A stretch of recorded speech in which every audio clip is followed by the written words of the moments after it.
Good morning, everyone. Welcome to Unity of New Westminster. Let us all stand and join in our opening song, I Am the Thinker.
Good morning, everybody. Welcome to Unity of New Westminster on this gorgeous, gorgeous day in November.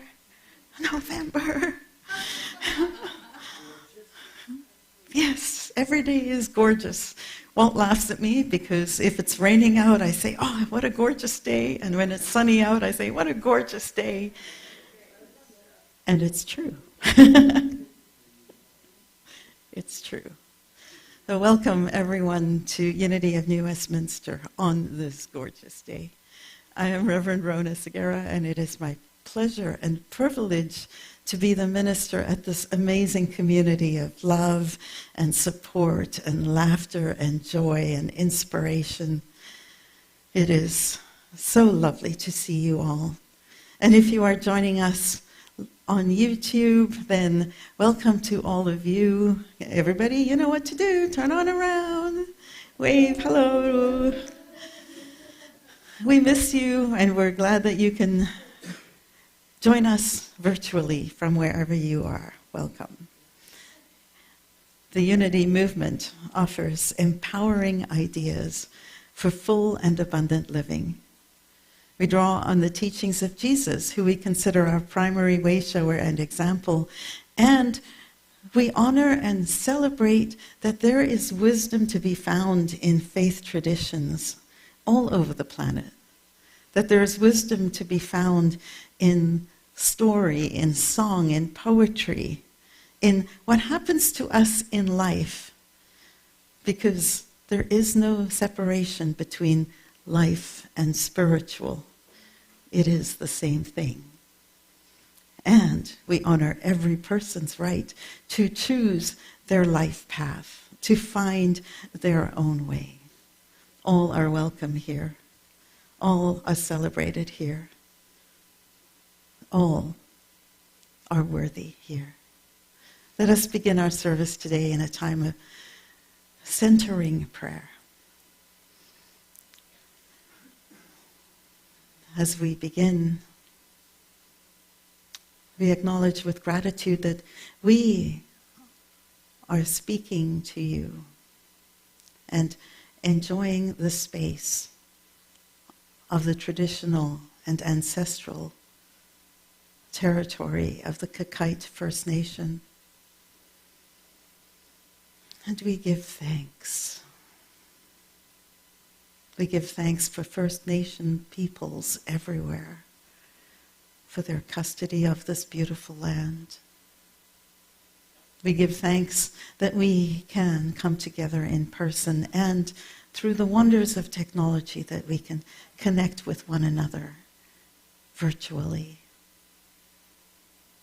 It is a reminder that we are all connected, whether we are in each other's physical presence or not. We are connected in the one power.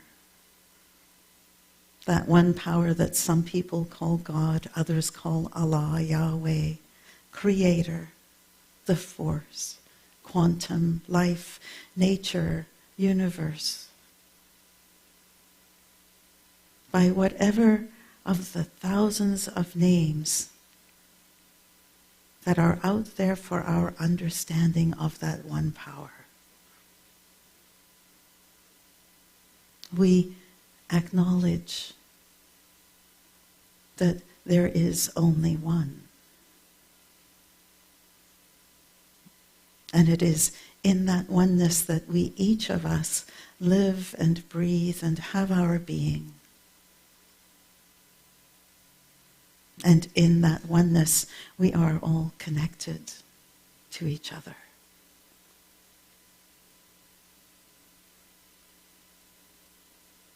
And so we reach out with the power of our intention. We send a blessing of love to every person on this planet, every being, the people we like as well as the people we don't like, the people who we know as well as those we don't know. Regardless of the labels which threaten to divide us, we extend a blessing of love, a blessing for contentment, for upliftment, for joy.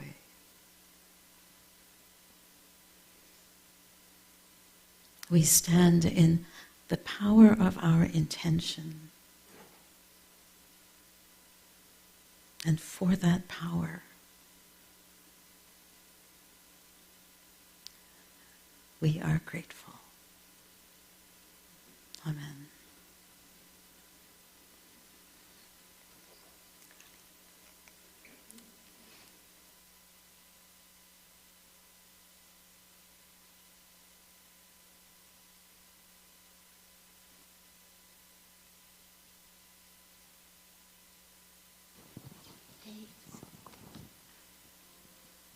Everybody.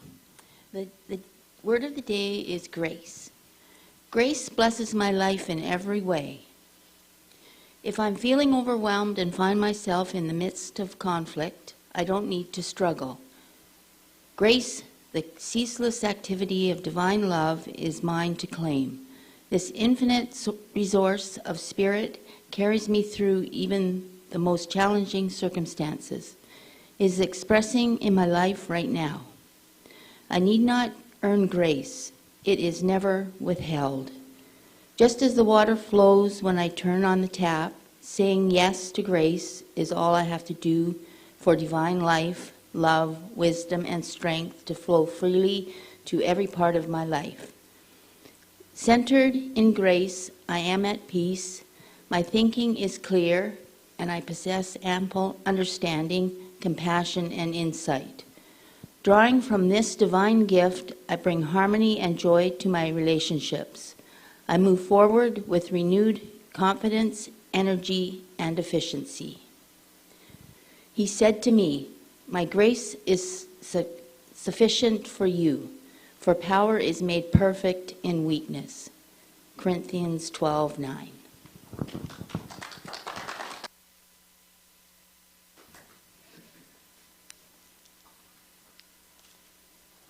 Thank you, Diane.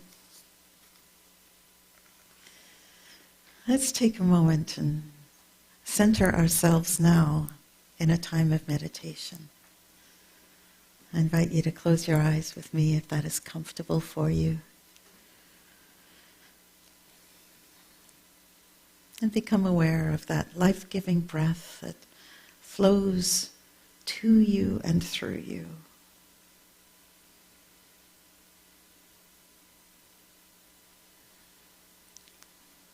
Become aware of that breath as it leaves your body as well.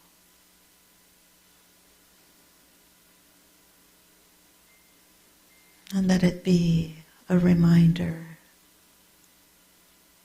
that you are part of something amazing.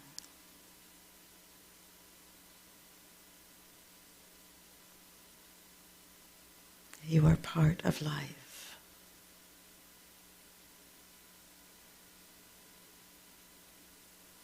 And as you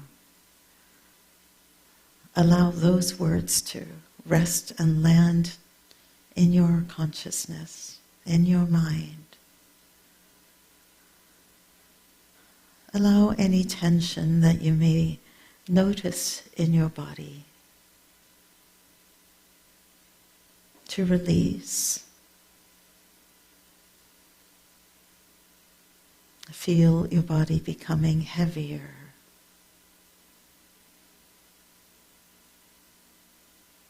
And allow yourself to be supported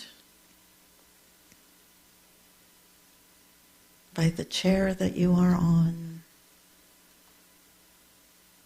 by the ground that supports you.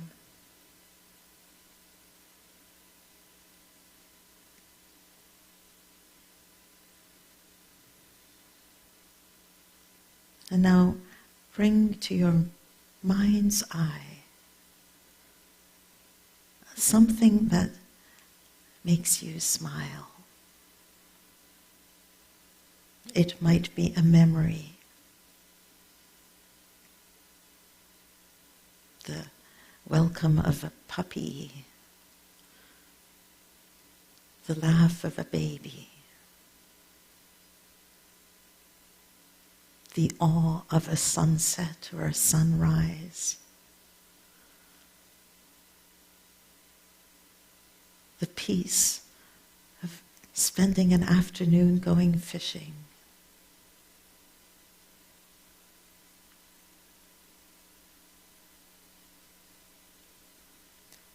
Whatever that memory is,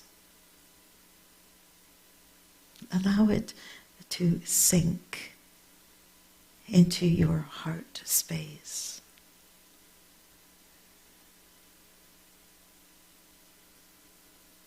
And allow it to fill your heart.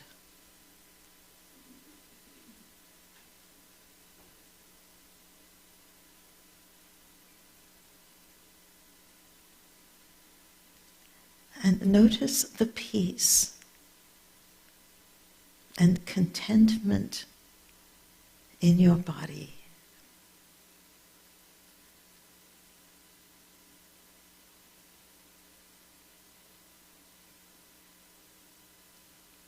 And now, place that memory somewhere in your body. It may be in your heart. It may be in your throat.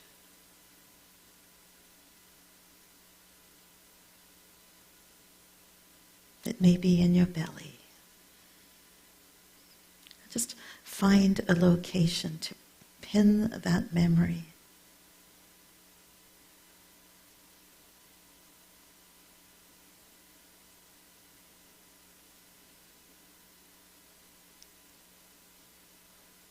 And know that at any time,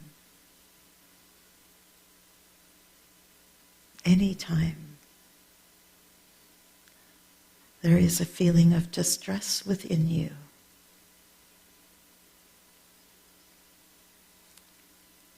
That you can travel back, take a breath,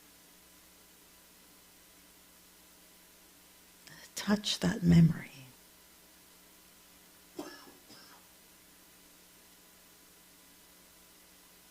And be restored.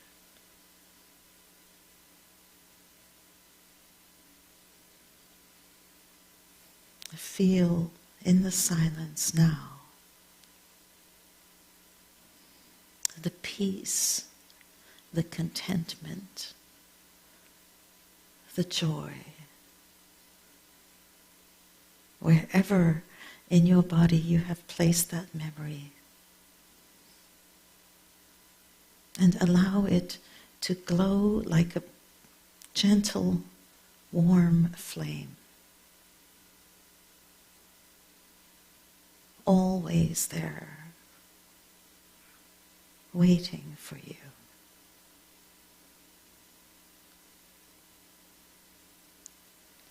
In the silence.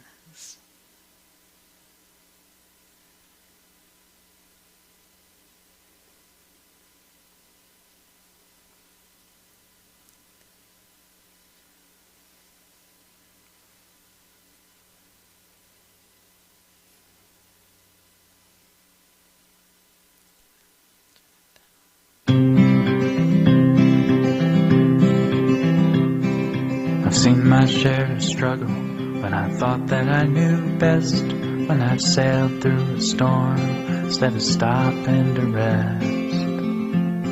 And it always seems the hardest when I've made up my stubborn mind. Well, I'm changing my ways this time. Wanna be like water coming down a mountain into shadowy canyons, flowing from pool to stream. Wanna be like water, head uphill no more.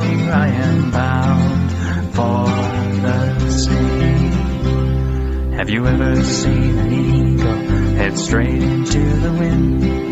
He doesn't pick a fight, he spreads his wings and just gives in. And in the end he always makes it home just fine.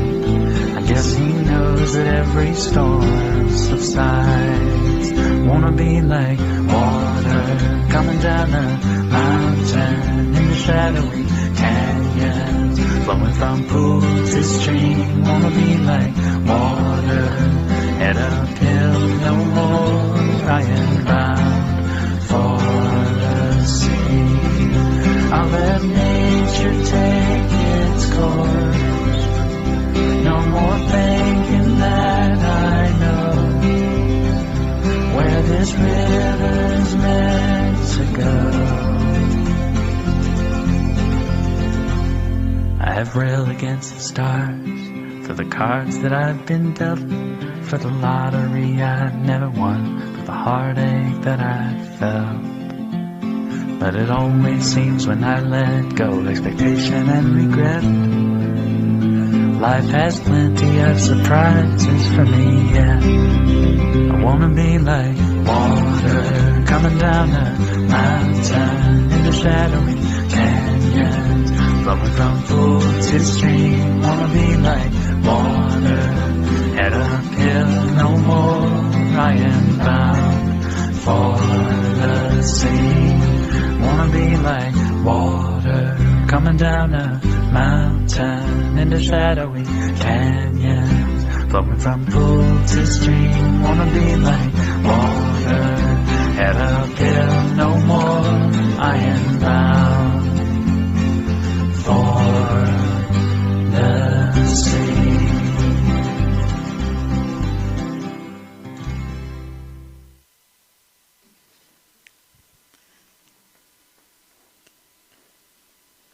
I love that song.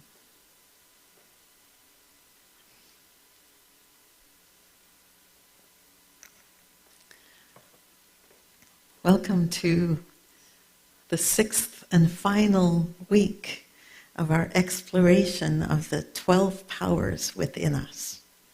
Of course, I think there are many more than 12, but we'll work with these 12 powers, which are represented by the disciples of Jesus, and they are located in various centers of our body. And for the last several weeks, we've been noticing where they are, what they are, and what their associated colors are. So, very briefly, we started the week in week 1 with faith and strength. Faith represented by Peter, the Apostle Peter, the rock on which Jesus said he would build his church. And faith is located right in the middle of our brain, like through here, right in the middle. In that place which is sort of where our deeply held beliefs are stored, where our artistic side and our analytical side actually kind of meet, if you will. And it's represented by this color of deep blue. And I think of it in terms of the color of the sky just before the dawn. And I'm reminded of the poem by Tagore, or the saying by the poet Tagore, which says, "Faith is the birds singing before the sun." That deep color blue that's just before the dawn is such a lovely color that you can't even really put a description to. And that's the color that is in my mind when I think of faith. And then we spoke about strength. And strength is located in our spine. And it is represented by the color light green. I think of a twig that is not yet fully formed and still has flexibility, or a flower stem that has flexibility and strength. And how when we pair faith and strength together, we can know when to bend and when to stand firm. And how we, each one of us, have that ability, those two abilities within us. And then we looked at the powers of release and life, represented in our bodies, in our abdomens, a place where we not only get rid of our bodily waste, but the place where we generate new life. And the colors are represented by russet red, kind of brown, the color of mud, and bright red, the color of blood, new life. And we looked at the idea of, if we make room by getting rid and releasing, then it makes room for new life. And that is something that we can do in various parts of our lives, both physically and in our emotional and mental lives. And then we looked at the powers of order and excitement. Order being olive green, the color of the file folders, the ability to organize, which when we harness that and pair it with our excitement, moves us so that our excitement, the things that we are excited about, could actually come to fruition and end up being brought to life. And then we looked at wisdom and love, and I always joke about those two because we've all been teenagers and we know what love without wisdom might look like. And sometimes it's not just teenagers, but that's a whole different talk. Wisdom represented by the color yellow, bright yellow, the color of sunlight, color of Solomon, Sol being sun. When we spread light because we understand something and get it. And then we looked at the color of love, pink, represented in our heart. And then week 5, we looked at our ability to speak and the power of our words. The power of power. And that color is represented by purple, and it is located in our throat, at the back of our tongue. And we explored how that power can be matched and paired with our power to imagine, which is located right here, between our two physical eyes. And that power is represented by the color sky blue, and I think of sky's the limit, that light blue, imagination. And power is represented by the color purple, the color of royalty, because it is with our power that we make things happen. With our word, we make things happen. And so we've journeyed across our body, and as I'm speaking to you, I'm pointing to the various parts of our body. And today, now, I look at understanding, which is sort of here at the top of the temple. The place when you're trying to concentrate to get something, you get those creases that seem to get more pronounced as the years go by. And will, which is, I find interestingly, is at the top of our skull. And what I find most interesting is that understanding is represented by the color gold. Now, I don't know if you've been noticing, but all the other colors that I've spoken about have been non-metallic. You know, we didn't say sapphire blue and emerald green and ruby red. We've just said red, blue, sky blue, so on. But understanding and will are represented by gold and silver.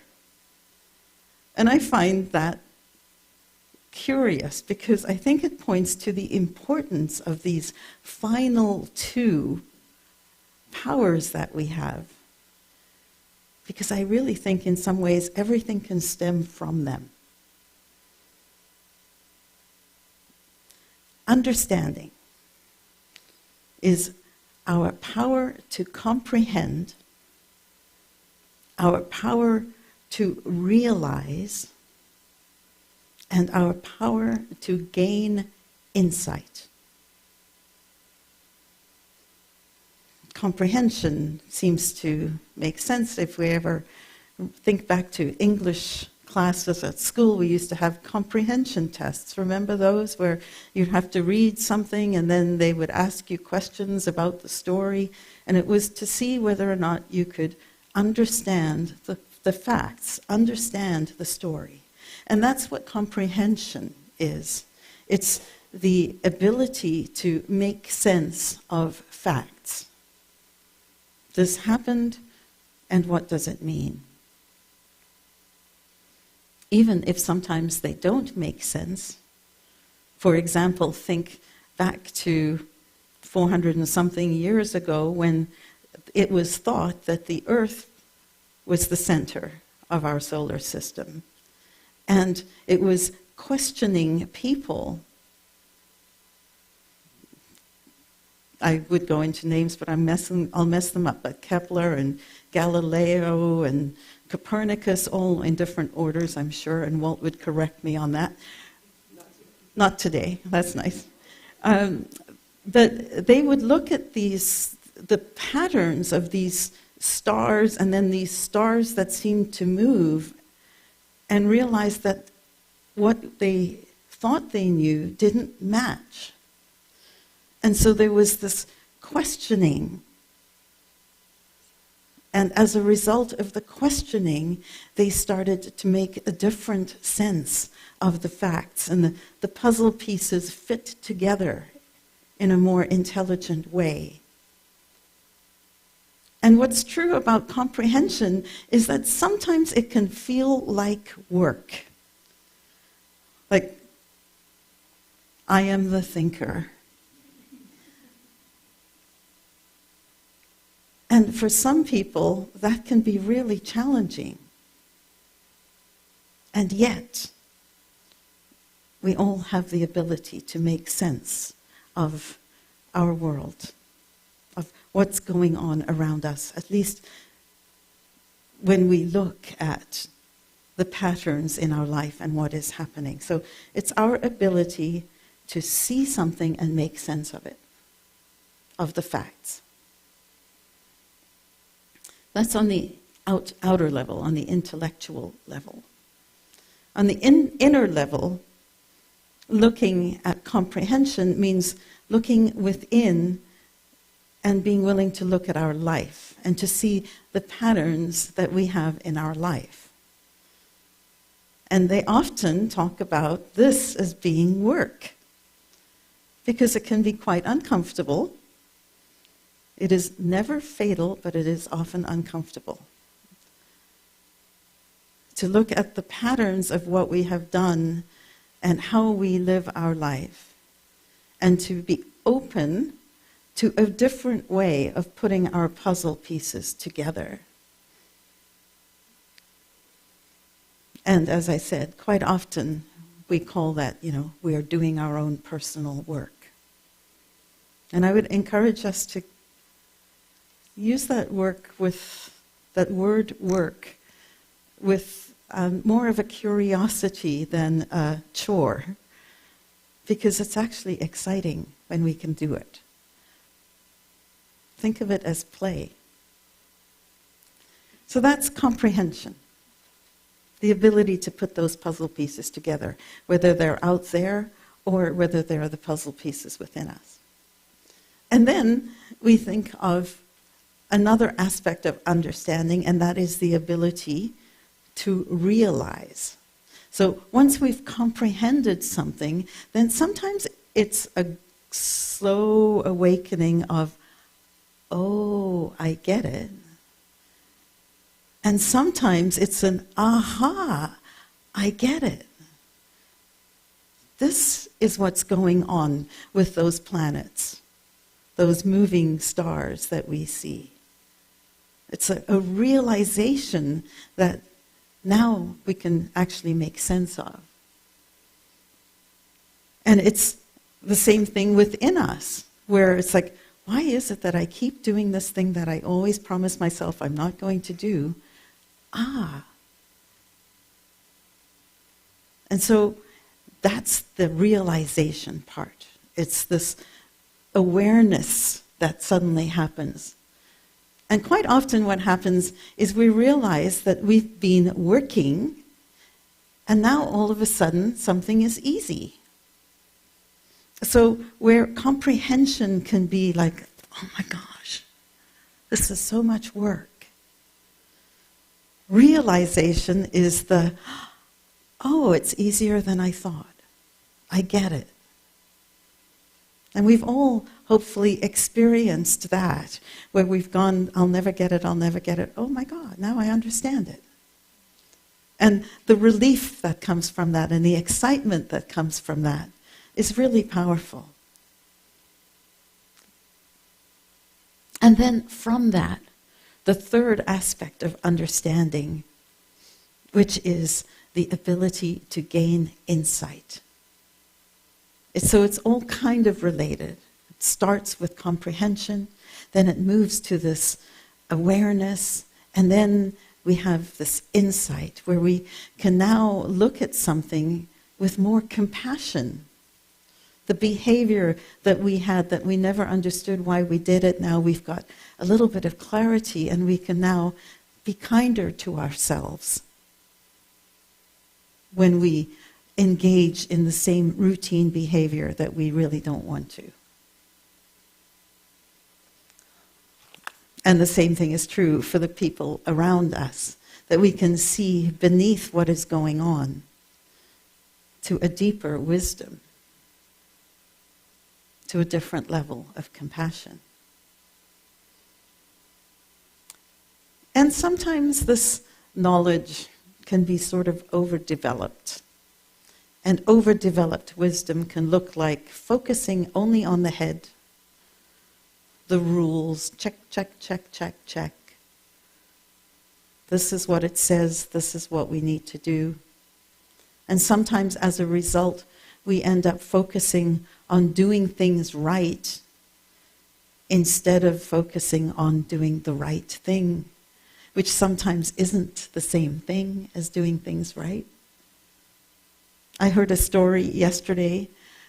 Walt and I went down to a funeral in Seattle, and one of the people who spoke up about the gentleman who had passed away said that she liked him. And one of the reasons she liked him is because they were selling tickets to a gala do. And, they had all these things that they had to check off. They had to make sure that, people were paying the right amount of money and all this stuff. And so the person in charge of the event was giving them the rundown of all the things that they needed to do. And then that person walked away, and what Ed said to Sue, who was the person telling the story, is, okay, now I'm going to tell you what we're really going to do. And what we're really going to do is if somebody wants a ticket and they can't pay for it, they're going to get a ticket. That's the difference between doing things right and doing the right thing, leading from your heart. And so what we don't want is all head and no heart. Instead, we want heart still to be the thing that leads us, even as part of this greater understanding that intellectual wisdom is not all that there is. Underdeveloped understanding is our lack of awareness to look at ourselves. We just do our own thing and happily do our own thing, and there are times when we might be tempted to look in the mirror and see what might be going on beneath, and we choose not to. So, not that there's anything wrong with that. It's just not necessarily the best use of our skill to understand ourselves and grow ourselves up. And so the ideal is to understand that we can understand. And it's sometimes hard. We may have been raised with the message that you'll never amount to anything. You're not as smart as the person beside you. You're not a good reader. You're not a good writer. You're not good at math. All of those things that we may have bought into that stop us from leaning into our power to understand. The curiosity that comes from wanting to understand more. And sometimes that talk becomes so pervasive that it becomes part of our own everyday self-talk. And when we have that going on within us, there's no space to question. And so sometimes understanding can be hard until it becomes easy. So, how do we make that happen? Well, we pair understanding with our power of will. And our power of will is our power to choose, to commit, and to be willing. First step, I choose. Out of the many different choices that are available, I'm going to choose this. That is a power. The power to choose. As you know, I do weddings, perform weddings. This summer I've done 50-something weddings, and in each one they say, I choose. I choose you. I choose me to be with you. Out of the many, I choose you. Out of the many paths available to me, I choose this path. Now that we've done that, there's no more meandering needed. I don't need to waste my energy on looking at other things. No more decisions need to be made. I can now focus on what I am choosing. I choose. And then all my energy can go into that choice and watch that choice become something that I can lean into and grow and commit to. So it's not enough to choose it now. The idea is to choose and then be willing to commit to it. And sometimes that takes some work. That takes some refocusing. We step away from our path a little and then we want to get back to it. So commitment is the path that we have chosen and choosing to stay on it. And then I am willing. I am willing. This is a promise to yourself. It is a promise to someone else. But mainly, when you say, I am willing, you're saying something to yourself.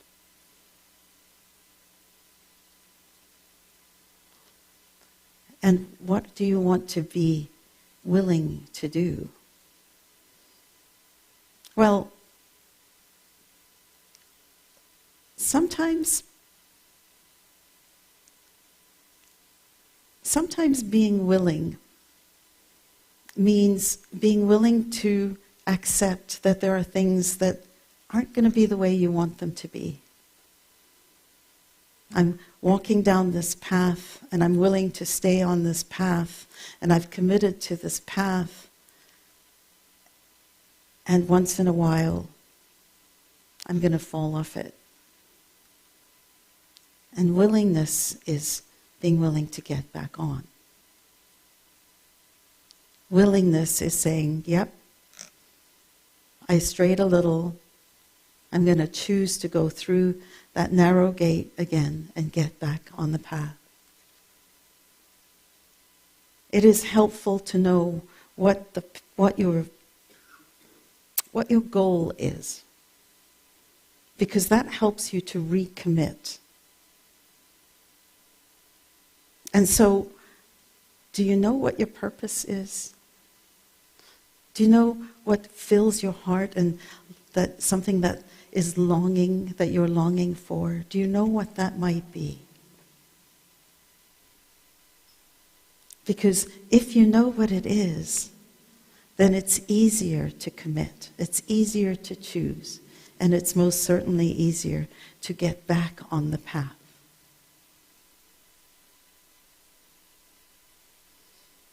This is what harnesses your energy, harnesses your power. I will return to my path. Remember Jesus in the Garden of Gethsemane.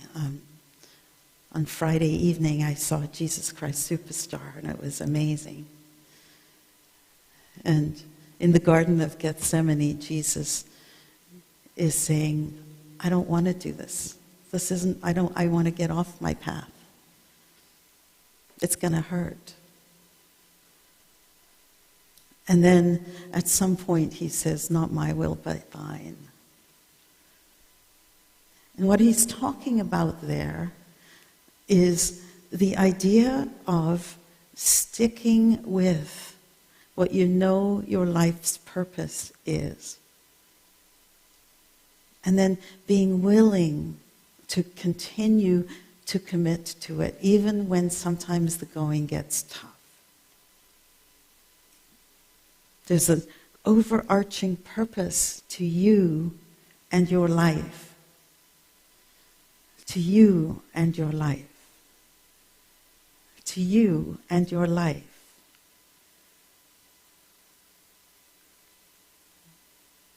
Be willing to stick to that purpose. And what's the best way to do that?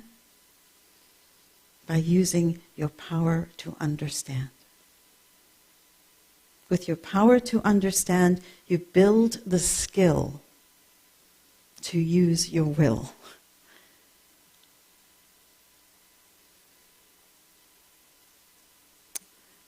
One of the things that I'm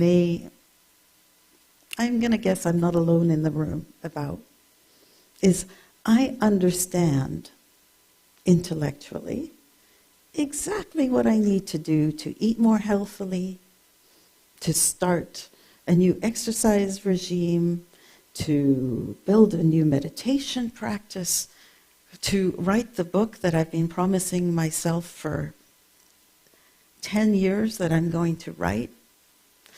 I know exactly what I need to do. But there's a part of me that's really not committed yet. There's a part of me that is still in that lacking of will. Can anyone identify with that? You've had something, there's a measurable, it's actually like a known thing that if people sign up for exercise programs at gyms, that within 6 months, at least 50%, I think is the number, will never step back into that gym. So understanding and will are the things that when they go together create, no different from that order and passion.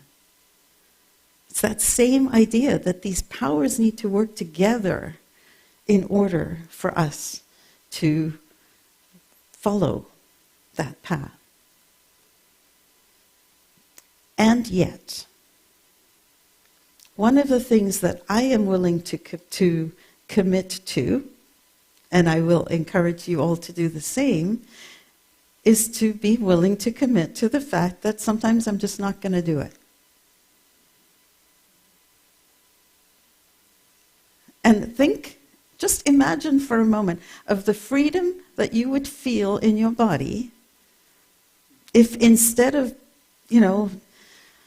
hitting yourself over the head about the fact that you wanted to do this and you didn't do it and you didn't have the willpower and I'm so weak and all of that nasty stuff that you say to each other, what if you just said, I didn't do it? And leave it at that. Or I'm not willing to do it. I know I'm supposed to eat leafy greens and kale and what if I know that and I'm not willing to do it? Doesn't that feel free? I mean, we're all laughing, but doesn't that feel freeing? So part of this will is, are you willing to accept who you are as you are? That's the biggest power, I think, that we have in will.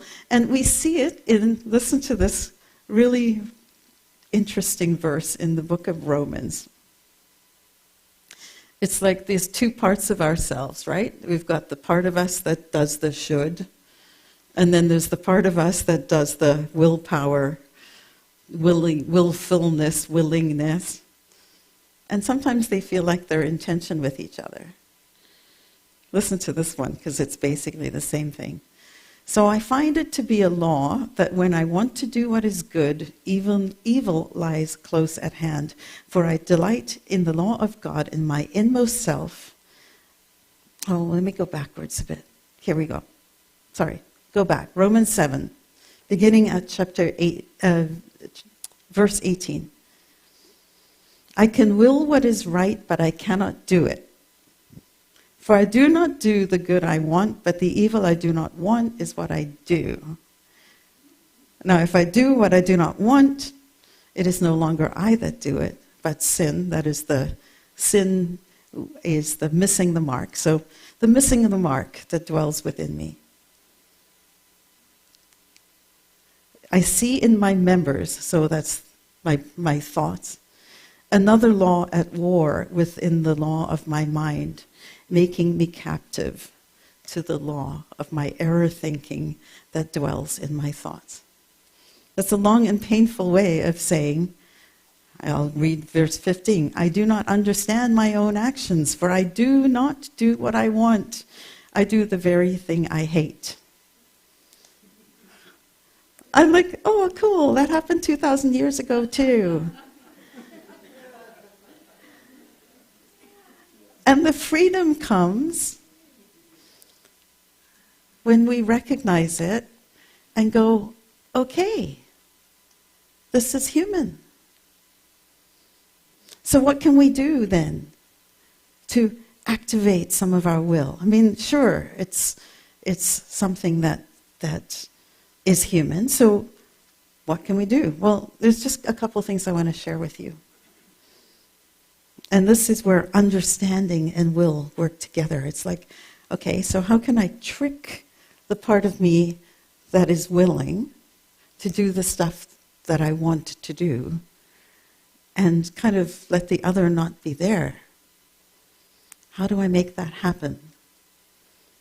Well, the first thing I'm going to suggest is become aware of what I think of as high leverage actions. And by that I mean things that when you do them, it's going to lead you to go down that rabbit hole. In 12-step programs, it's like, do not take that first drink. It's do not go down the cookie aisle if you're trying to avoid cookies. Order online if you must.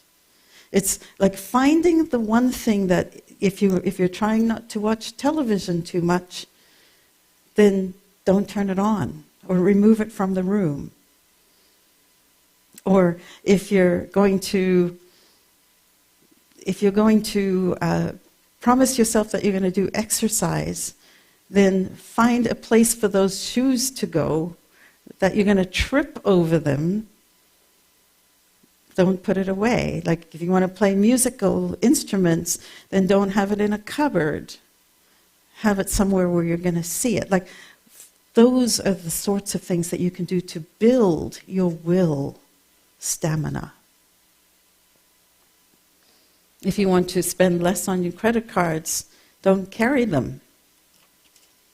You know, they're simple things. But they can make a big difference if you know. So that's where your understanding comes from. And then the other thing that I want you to keep in mind is that that path that I spoke about is an at times path. And think of the word at times, or sometimes, if that is more comfortable for you. I will be impatient at times, and at times I will be patient. I will eat cookies, probably more times. And there will be times when I say no thank you. I will procrastinate at times. I will stick to my diet at times. And by allowing yourself the power of understanding human behavior, which is at times, your life will become more full. You'll be less scared of those things that you're wanting to do, but you're afraid to do because you don't want to commit to it too strongly, because then I'll never eat another cookie again, and that just seems like way too much to give up. And so find that at times, the power of at times.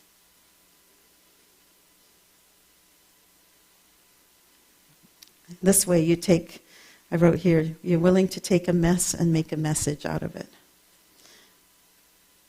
With your power to understand, you shift from the either or to the both and.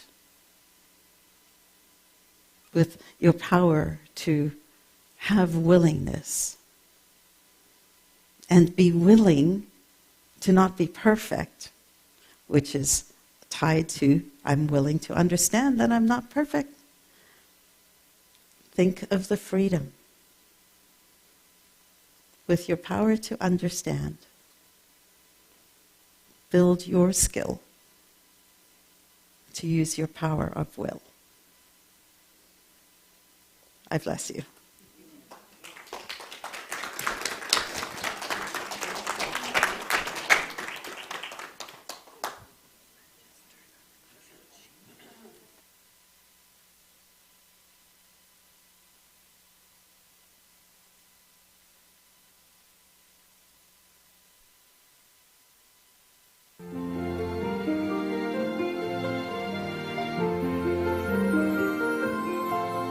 In the morning of my life, I shall look to the sunrise.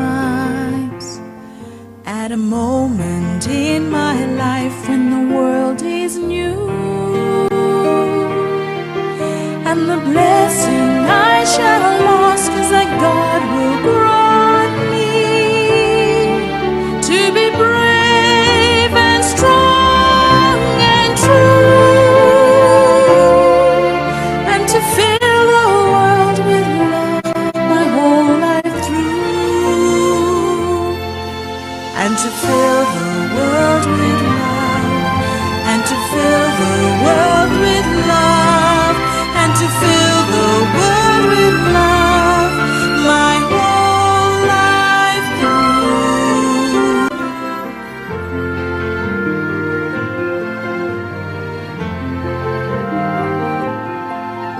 In the noontime of my life, I shall look to the sunshine. At a moment in my life when the sky is blue, and the blessing I shall ask will remain unchanging, to be brave and strong and true, and to fill the world with love the whole life through, and to fill the world with love, and to fill the world with love, and to fill the world with love my whole life through.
got a lot of announcements. So we got a lot of things, exciting things happening around this little place of worship for the next little while. To begin with, all are welcome to join our prayer service on Mondays from 10:30 to 11:15 a.m. on Zoom. Check the website or the email newsletter for the Zoom link. We are very grateful for Cindy, Gisela, Lindsay, Diane, and Gladys, who have volunteered to be branch leads on our phone tree.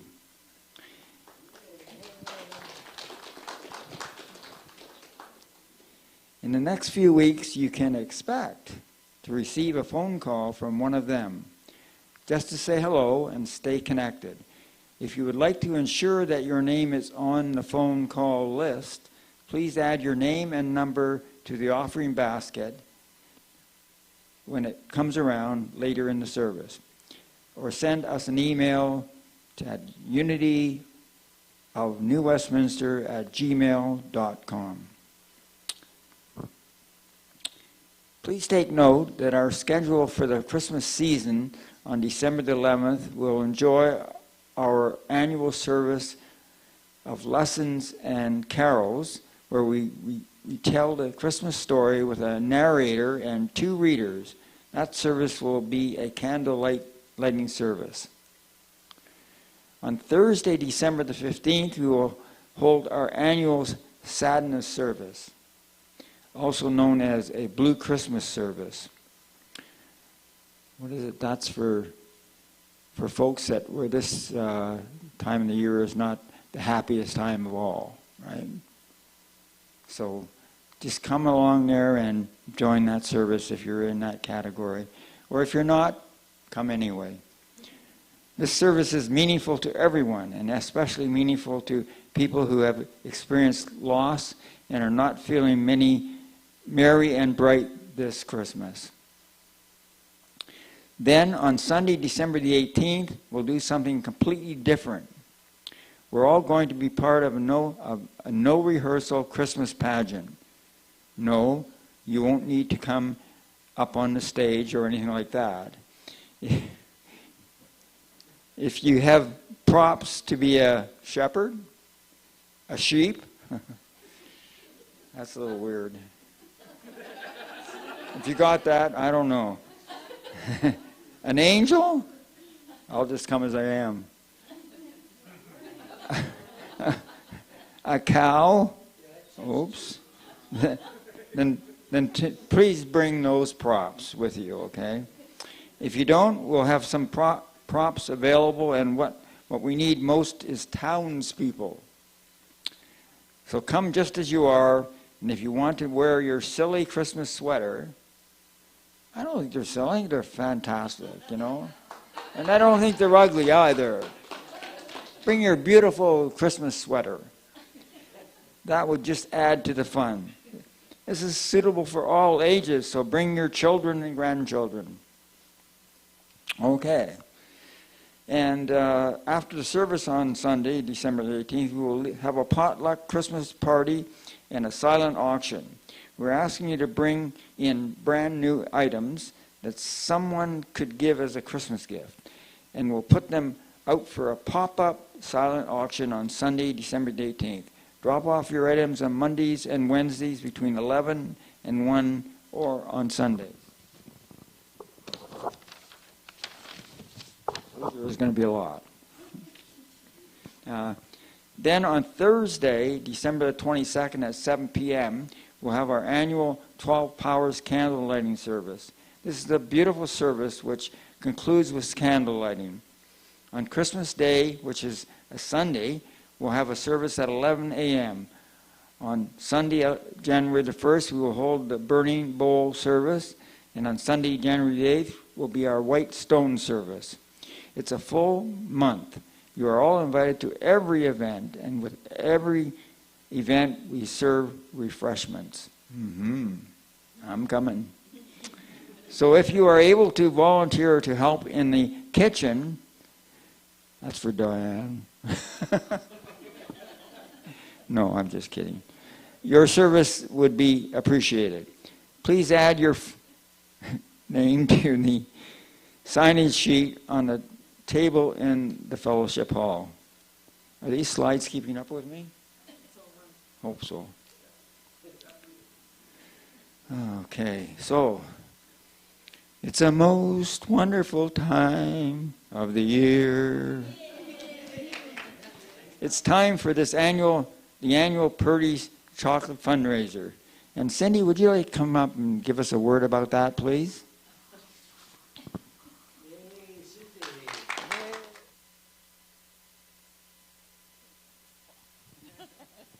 No warning, nothing. I'm a professional, I can do this. Anyway, so yeah, the deadline is, if you want to give me your order today, it's today. But the actual order deadline is Wednesday by midnight. So if you're up in the middle of the night and you're, you can still place your order before midnight. And I will put the order in on November the next day.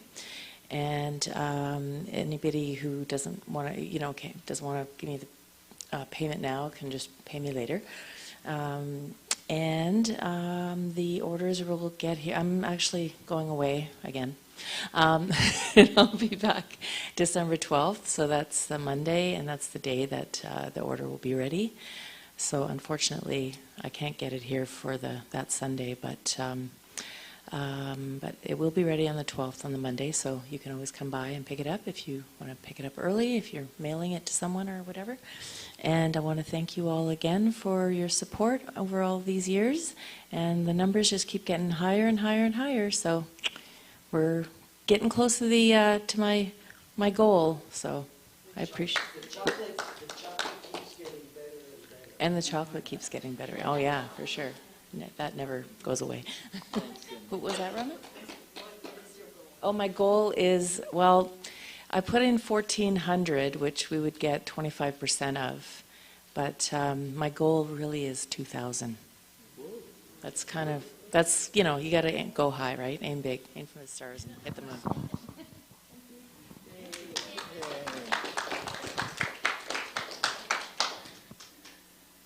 Next week is the last Sunday of the month. So we'll celebrate the birthdays of the month next week. We have amazing potluck lunches, and we're going to have a potluck next Sunday as well. Then afterwards, please plan to stay for Cindy's Creative Cafe and karaoke, which will begin right after lunch. And speaking of Cindy's Creative Cafe and karaoke, this event happens on the last Sunday of each month. It's a chance, to paint, draw, sing, tell a story, express yourself artistically in some other way. Donation or $10 if you paint, because it costs money for the paint. So there you are. And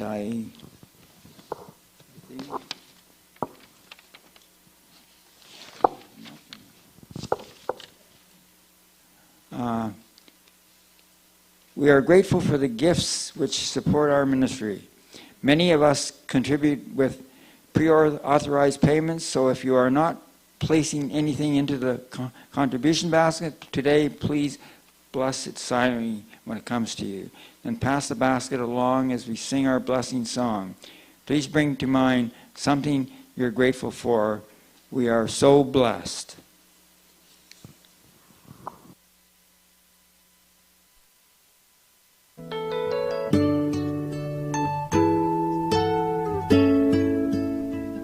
I am so blessed. I am so blessed. I am so grateful for all that I have. I am so blessed.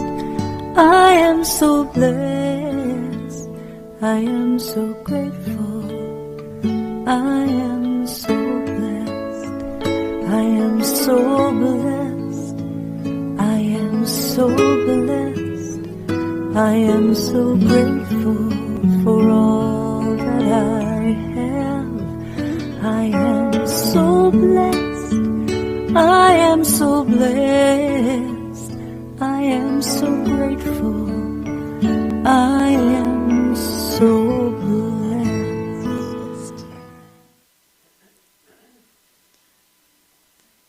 are so blessed, and we bless the gifts of time and talent and treasure that are bestowed on this amazing community by our community every week. We are so grateful. Thank you, Ronnie, for your amazing platforming. Yes, it was a lot of announcements today. I warned you. There's a lot going on in December, which is really fun. And I do hope that you all participate, even if it's just as townspeople in this pageant. I have no idea what it's going to be like, so it's just going to be like, let's just have some fun with the Christmas story, and I'm looking forward to it, just something different. So thank you for reading for us today, Diane, and thank you to Richard and to Cliff, who are on camera and sound. Woo! Thank you to Sharon and to Greta, who are on our greeting team today, and Gisela, I know you turned on coffee, so we've got cookies. Yeah. Yay.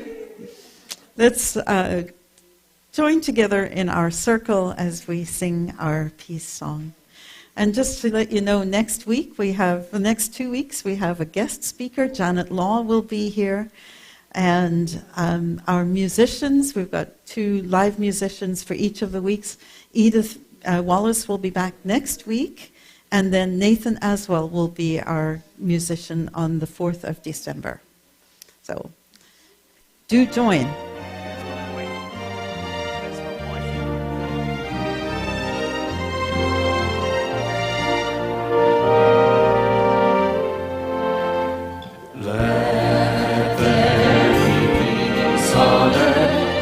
Let it begin with me. Let there be peace on earth, the peace that was meant to be. With God as Creator, family are we. Let us walk with each other in perfect harmony. Let peace begin with me. Let this be the moment now. With every step I take, let this be my joyous vow. To take each moment and live each moment in peace eternally. Let there be peace on earth, and let it begin with me.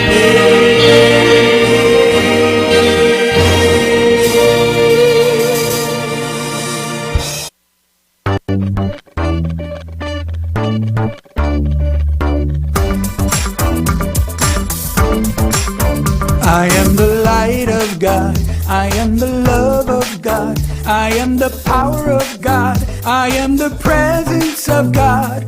Wherever I am, God is. I am the light of God, I am the love of God, I am the power of God, I am the presence of God. Wherever I am, God is. You are the light of God, you are the love of God, you are the power of God, you are the presence of God. Wherever you are, God is. You are the light of God, you are the love of God, you are the power of God, you are the presence of God. Wherever you are, God is. We are the light of God, we are the love of God, we are the power